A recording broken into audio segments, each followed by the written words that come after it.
Welcome to The Beau Show. First off, I want to share some great news. The Beau Show has won its first Telly Award.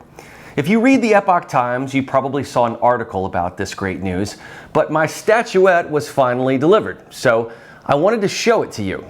The Telly Awards were established in 1979, and they honor excellence in television. The Beau Show was awarded for Best Cultural TV Series. And what's amazing is that this show was up against shows from networks like Al Jazeera, ESPN Latino, the Smithsonian Channel, and even CGTN, which is China Global Television Network, which is state-run Chinese media.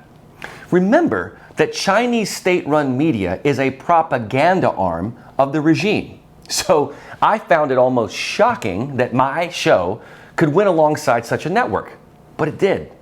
I have to point this out because we do still have freedom of the press in this country, but in many other areas of the world, they do not.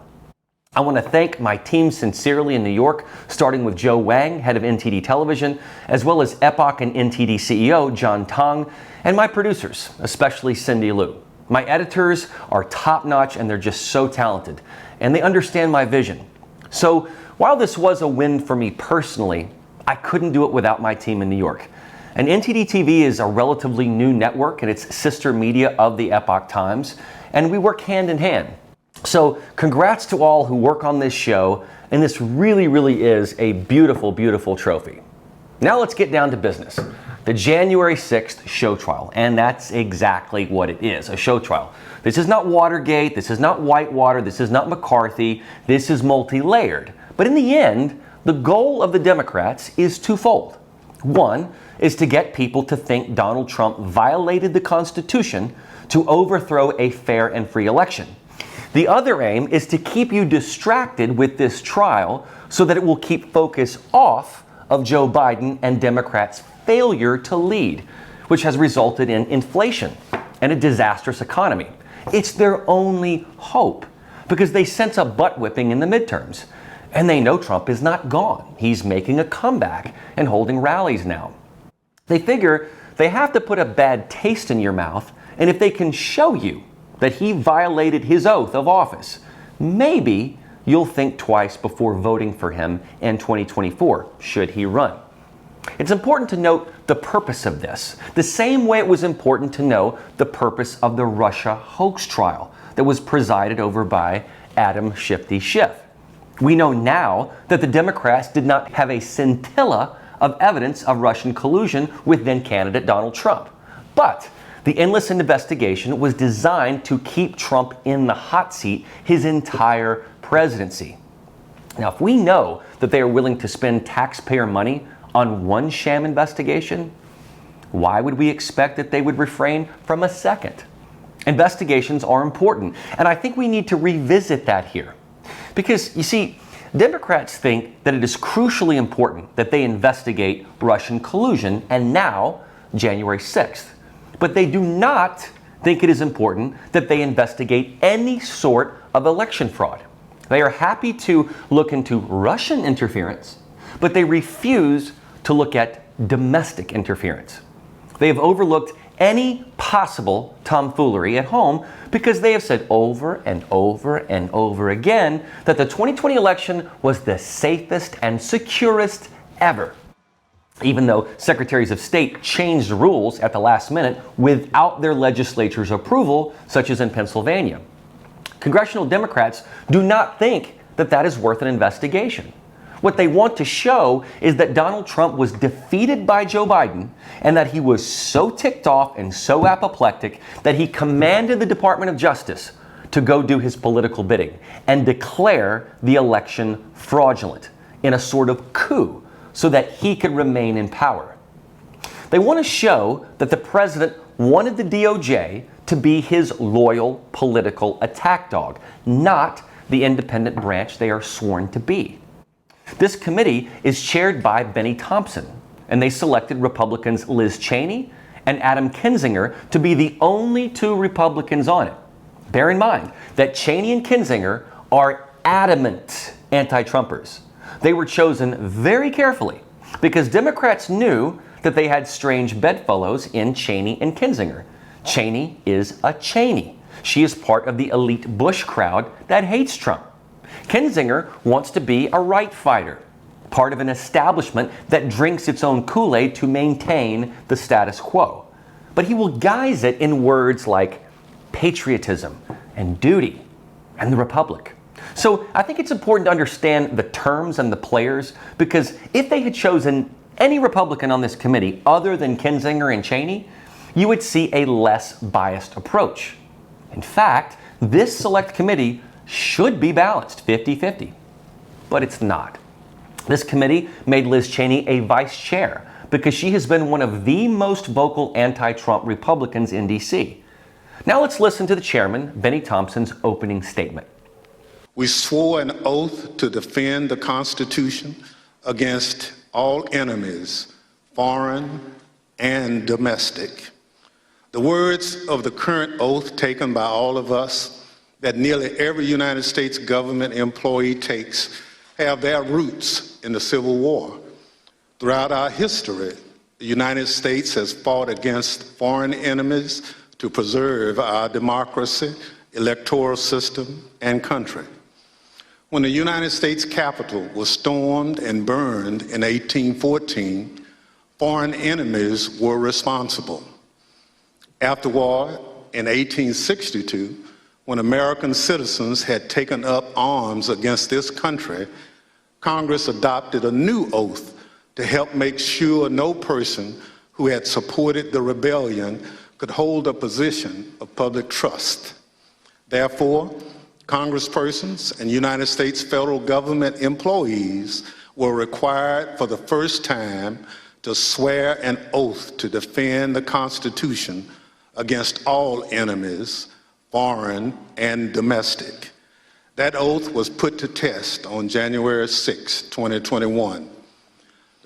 It was domestic enemies of the Constitution who stormed the Capitol and occupied the Capitol, who sought to thwart the will of the people, to stop the transfer of power. And so they did, so at the encouragement of the President of the United States. The President of the United States trying to stop the transfer of power, a precedent that had stood for 220 years. So in this opening statement, number one, Thompson ties his own presence on the committee to the Civil War and slavery, and then goes on to name these January 6th Capitol breachers as domestic enemies of the United States. He also lays the action squarely at the feet of former President Donald Trump, whom he says encouraged them to do so.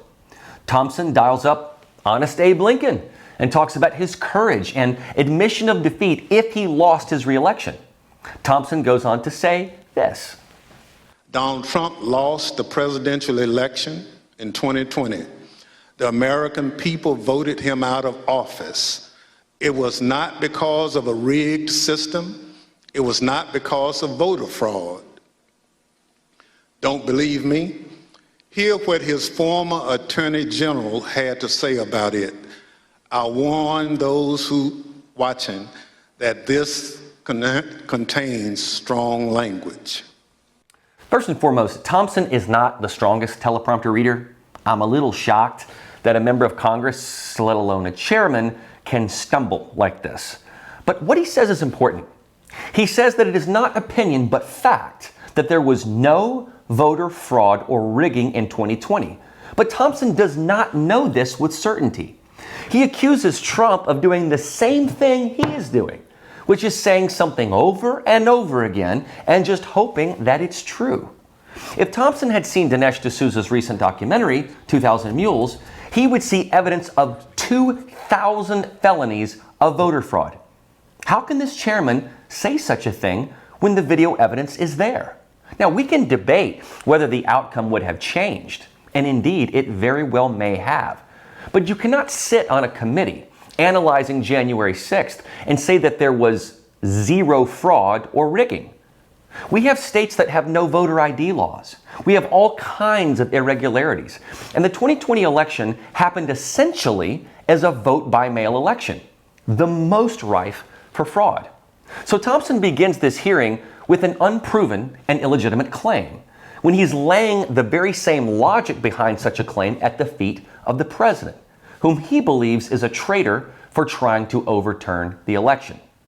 So, when they resurrect Georgia Secretary of State Brad Raffensperger, Republican, on the stand, who said they had recounted the votes in that state 3 times with similar tallies, we aren't talking about a counting error or a mathematical error. The problem isn't the counting necessarily, but that good votes are mixed in with bad votes. D'Souza observed 250 mules in Atlanta alone. Now, why is there no discussion about that? No mention of this with Raffensperger at all. These are issues that have to be brought up, but you won't see that in these hearings because that's not what they are after. The point is to tie a stubborn, pissed off Trump to the anger that caused people to breach the Capitol. A very small portion of people, mind you, some of whom are in solitary confinement and being held indefinitely and charged with sedition and conspiracy. Now, if Trump had won and Biden contested the election, do you think those same people would be in jail? Even the rioters and looters from the BLM riots got spared any jail time. You remember that? So much for peaceful protest. Even Bill Barr's opinion is used by the committee, but it's just an opinion, not a review of evidence. Barr may have not seen the evidence, but he also didn't investigate it. That's what Trump was asking for from the DOJ. And no one seemed to want to do that other than former Assistant AG Jeffrey Clark. But the way that they portray this is that all AGs would resign en masse if Clark were appointed to the position. And Wednesday morning of this week, federal officials raided Clark's home. Why are they doing that? Clark was the only high-level person at the DOJ willing to investigate voter fraud. No one else would do it. So even if Donald Trump lost the election legitimately, this result cannot be confirmed under the current system because fraud was not looked at closely enough. You can recount all you want to, but if bad votes are mixed in with good ones, the tally is still going to be the same. You have to look at the ballot boxes, the night drops, the paid mules. Once the vote is in and it's counted, you can't really reverse engineer that. Now, fraudsters know that. So, in examining whether this 2020 election was truly fair and free, you have to do actual investigations. Now, some will tell you, yeah, sure, there was a little fraud here and there, but it was minimal, and it's on both sides of the aisle. They will point to an errant ballot. They will say it's so small it will change nothing. But in Georgia and Arizona, where those states were decided by only about 11,000 votes or so, do you see why investigating what happens to the ballot before the vote is cast is relevant? Listen to Trump talk about January 6th. Can we talk for a minute about January 6th? Yeah.